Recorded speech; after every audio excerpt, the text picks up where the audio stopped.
Elle bouge et c'est vrai dans tous les secteurs. On va le voir encore une fois de plus à l'occasion de notre Trophée de l'avenir Europe 1. La France bouge chaque jour, elle, où ils tentent de vous convaincre. Pour cela, ils défendent leur dossier devant l'œil attentif et exigeant de notre témoin du jour. En l'occurrence, aujourd'hui, Marc Swartz, le président de la Monnaie de Paris, et devant Nathalie Garret, notre fée de la Chambre de commerce et d'industrie. Et nous sommes avec Clément Le Boulanger, bonjour. Bonjour. Alors vous avez 24 ans, vous êtes tout jeune, vous habitez en Mayenne, vous êtes le cofondateur d'Atelier Verdet, c'est une marque de maroquinerie qui utilise des chambres à air de tracteurs recyclés. Dit comme ça peut laisser songeur, hein. Mais en fait c'est assez joli et c'est vous qui allez nous convaincre, vous avez une minute. Parfait. Donc bonjour à tous, nous sommes donc une marque de maroquinerie éco-responsable dont la signature forte est le recyclage de la chambre à air de tracteur. Donc nous produisons et créons nos produits en France, mais plus précisément en Pays de Loire. Donc nous distribuons nos produits uniquement en précommande. Donc nous sommes en précommande jusqu'au 15 novembre pour les commandes de Noël. Donc on a une particularité également, c'est que chaque produit est numéroté et nous avons décidé donc d'intégrer des certificats d'authenticité dans l'ensemble de nos produits pour garantir le savoir-faire de nos ateliers dans le futur et également dans le futur. Voilà. Et ben voilà, bravo pour ce pitch. J'avais aussi envie de revenir sur l'histoire, parce que l'histoire, elle est pas banale, car on le disait, vous êtes tout jeune déjà, vous avez 24 ans. Mais à la base, c'était pas du tout ça l'idée. À la base, vous deviez créer une marque de t-shirts pour les entrepreneurs. Le Covid est arrivé, et là, avec votre associé, vous avez dit non, il faut qu'on donne du sens à un projet entrepreneurial. Exactement. Et je crois qu'elle venait du monde de l'agriculture, et donc du coup, elle savait qu'on pouvait faire quelque chose avec les chambres à air de tracteur, et c'est comme ça que l'idée est venue. En fait, Pauline, elle est donc ma collaboratrice, elle est styliste de métier, et du coup, elle est issue donc du domaine agricole de ses parents. Et à l'époque, elle tricotait cette chambre à air, donc elle en faisait de petits produits, etc. Et donc, on est revenu un peu sur notre directive de projet, qui était donc de lancer une marque de t-shirts pour les entrepreneurs. Et on a voulu vraiment donner un sens, mettre en avant notre patrimoine, notre savoir-faire. Et donc, du coup, on a associé la chambre à air avec la maroquinerie. Et elle dessine de très jolies choses. On en a un modèle qu'on peut voir si vous êtes sur Internet. Sur europe1.fr, vous pouvez nous suivre chaque jour de 13h à 14h. Alors, Clément, comme chaque jour, Nathalie Garret, notre partenaire de CCI France, a scruté votre dossier pour voir quelles sont ses forces et ses faiblesses. Bonjour Nathalie. Bonjour Carole, bonjour Clément, bonjour Emmanuel. Bonjour. Coucou. Alors, qu'est-ce que vous pensez du projet de Clément, Nathalie ? Déjà, il y a une vraie logique dans la création d'Atelier Verdet, puisque votre associé, donc comme le disait Emmanuel, a grandi dans une ferme et vous utilisez des déchets qu'elle croise souvent, donc les chambres à air et les peaux de vache transformées en cuir.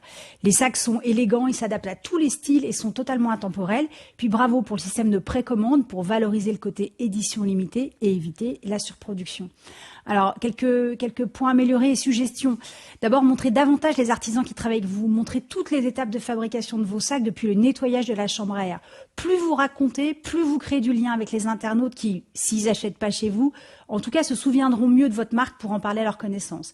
Mais bien plus important, pourquoi vous, finalement, chambre à air de tracteur, de vélo, voile de bateau, au final, est-ce que ça fait bien la différence ? Alors, 3 idées pour vous différencier un peu plus. Pourquoi ne pas adopter en fait les codes du luxe, car vos sacs sont plutôt sur ce créneau. J'ai pas fait mon taf, j'ai pas donné le prix. Oui, exact. Pardon Nathalie, de 40 à 200 euros, c'est ça environ ? Non, plus de 290 à un peu plus. Voilà, c'est ça. Ouais, voilà, plutôt sur le créneau du luxe.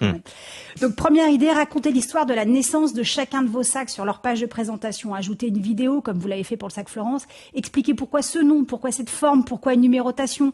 Vous le mentionnez rapidement, mais pas assez sur la fiche descriptive des sacs. Vous voyez, comme le sac Lady Dior ou Kelly d'Hermès, racontez leur histoire. Carrément, vous. Carrément. Non, mais on adopte les codes du luxe. Le Birkin d'Hermès, enfin bon, voilà, quoi. Il faut s'inspirer de ça. Deuxième idée, la chambre à air vous permet de faire des gravures. Pourquoi ne pas en faire un signe de reconnaissance comme le monogramme Vuitton, les 3 bandes Adidas ou la virgule Nike? Que ce soit la gravure feuille, vague ou pied de coq, à vous de choisir et d'en faire une marque de reconnaissance. Troisième idée, valoriser le côté édition limitée et la certification de vos sacs pour en faire pour faire de vos créations des objets qui se transmettent de mère en fille ou qui s'offrent aux 18 ans des jeunes filles pour les accompagner dans leur nouvelle vie d'adulte. Les pipes pratiquées vous positionnent sur le haut de gamme, allez-y complètement. Alors, Clément, ça fait chaud au cœur. Non, c'est clairement notre vision. Donc, on essaye de mettre en place tous ces moyens. Et c'est vrai qu'on va, du coup, très prochainement axer sur le côté certification qui a, je pense, un intérêt fort pour le futur. Ne serait-ce que pour faciliter la relation de nos clients de première main et de seconde main. puisque techniquement, avec le système qu'on a mis en place, on pourra vraiment avoir une relation entre un client de première main et de seconde main. Mais ce qui est impressionnant, c'est que vous avez dit à nos équipes pour préparer cette émission, depuis 1 an, on a dû vendre déjà des centaines de produits. Ouais, on a vendu, je pense, une 150 sacs à peu près l'équivalent, enfin 150 produits du moins, parce qu'on fait également de la gamme pour hommes qui est plus au côté porte-carte. C'est ça qui est aux alentours de 40 €. Hein. Non, c'est plus, Plus cher, c'est bon, bah, j'ai rien fait 150 40 € également.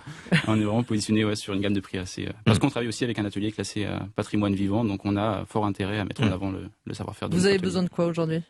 Aujourd'hui, je pense qu'on a besoin forcément de visibilité, comme toutes les entreprises. Maintenant, l'idée, c'est qu'on développe nos stratégies correctement sur le digital et après, adopter notre moyen de distribution autour de boutiques Qui pour voudraient bien instaurer vous la accueillir. précommande. Exactement. Justement, Marc Schwartz, vous êtes le patron de la Monnaie de Paris. Vous en avez une jolie boutique, vous, à la Monnaie de Paris? Alors une très belle boutique. Parce que quand on Ils vendent achète pas des des pièces, sacs, on a besoin de les mettre dans un sac. Absolument, on a une très belle boutique qui est au 11 quai de Conti. Ah, voilà. Mais vous savez, notre plus grande boutique aujourd'hui, c'est notre site internet, monnaiedeparis.fr. J'invite tous vos auditeurs à s'y rendre. On y trouve toutes les informations sur ce que nous montrons à la Monnaie de Paris, dans nos locaux magnifiques, mais également sur toutes nos collections. Vous parliez tout à l'heure, Carole, de la collection Jeux Olympiques Paris 2024 que nous avons lancée il y a quelques semaines avec une Qui est une innovation. pièce en forme d'hexagone. Une innovation, c'est la première fois que nous avons édité et réalisé une pièce en forme d'hexagone. Ça peut paraître bizarre qu'on n'y ait pas pensé avant, mais là on y a pensé et c'est une très jolie réalisation. Et qu'est-ce que vous pensez de ce projet entrepreneurial? C'est magnifique, c'est super. Moi je trouve que en fait, vous savez, on est dans une émission qui s'appelle La France bouge, mais c'est la réalité. La France bouge. Il y a toute une génération de jeunes entrepreneurs. Nous en avons un à nos côtés aujourd'hui, qui font vivre et revivre le tissu industriel. La France est un pays exceptionnel. On parlait du patrimoine tout à l'heure, mais c'est aussi un pays de production industrielle. On avait un peu oublié ça ces dernières années. Il y a un retour en force de l'industrie aujourd'hui, et c'est de l'artisanat et l'industrie, et c'est une excellente chose. Bon, et effectivement, vous pourriez peut-être vendre des sacs pour mettre les pièces Dans ma de boutique. monnaie dans Bah votre ouais, boutique. dans votre boutique. On va y réfléchir. Merci Clément le boulanger. On peut aller voir donc vos sacs, vos pochettes, Merci beaucoup. un peu cher mais vraiment magnifiques sur votre site atelierverdé.fr.